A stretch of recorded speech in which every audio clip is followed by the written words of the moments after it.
এই ধব্বাজ মুখ্যমন্ত্রী মমতা ব্যানার্জি এই রাজ্য থেকে যদি না যায় তাহলে ঘাটালের এই প্রত্যেক বছর ভেসে যাওয়া তারপরে এই চূড়াগুড়ের ব্যবসা এ বন্ধ হবে না। একে চালাতে হবে।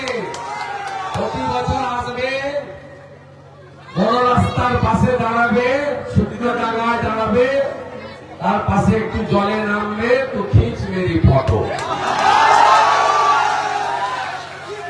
আর একজন এমপি আপনাদের 3 বার জিতে গেছে, আই লাভ ইউ করতে। আর এটা ধব্বাজ ঘাটাল মাস্টার প্ল্যানের জমি অধিগ্রহণ হয়নি, পরিকল্পনায় অনুমোদন হয়নি বলে 500 কোটি দিয়েছে। 500 কোটি কোথায় দিয়েছে? ভোটের সময় ঝাড়ার জন্য দিয়েছে। দাসপুরের লোকেরা বলে দিয়েছে 100 টাকা জমি দেব না। এসব লোক 6 মাস পরে বিধানসভার ভোট, সেপ্টেম্বরটা পেরিয়ে গেলে আবার 5-6 মাস শুকনা, আবার জুন জুলাই থেকে ভাসো, তার আগে আবার ভোটটা নিয়ে নাও। তাই এদেরকে আপনারা বিশ্বাস করবেন না, ঘাটাল বিশ্বাস করে না। নইলে শীতল ভাই জিতলো কি করে?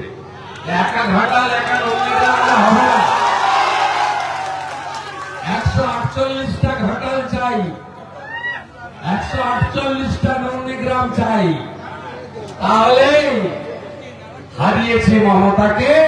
প্রাক্তন হবে মমতা, বিজেপির হাত ধরে ঘাটাল মাস্টার প্ল্যান হবে। ওরা করতে পারবে না।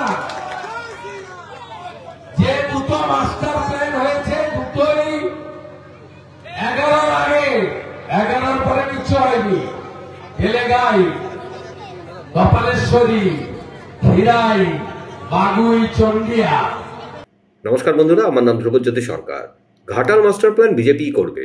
৭৯তম স্বাধীনতা দিবস উদযাপন উপলক্ষে ঘাটালবাসীদের ঘাটাল মাস্টার প্ল্যান করার আশ্বাস দিলেন বিরোধী দলনেতা। শুনুন আরো কি বললেন শুভেন্দু অধিকারী। ইনি একটা কিছু করেননি। ইনি ইমাম ভাতা দিয়েছেন, মুয়াজ্জেম ভাতা দিয়েছেন, ইনি এপাং ওপাং ঝপাং করেছেন, আর কিছু করেননি। অতএব অভয়ার খুনি, নারী নির্যাতনকারী হরগোবিন্দ দাস, চন্দন দাসকে খুন করা, এদেরকে তাড়াতেই হবে। এখন বেরিয়েছে নতুন ধপের চপ, আই প্যাকেট, আমার পাড়া আমার সমাধান। আর এরপরে 6 মাস পরে 26 জানুয়ারি মাস থেকে আপনারা বলবেন আমার পাড়া, আমার পাড়া তৃণমূল, আমার পাড়া, আমার পাড়া। আজকে প্রধানমন্ত্রী তার লালকেল্লার বক্তৃতাতে 3টে জিনিস দিয়েছেন। একটা, যত অবৈধ অনুপ্রবেশকারী ভারতে আছে তিনি বলেছেন সবকে ভারতের বাইরে বের করব।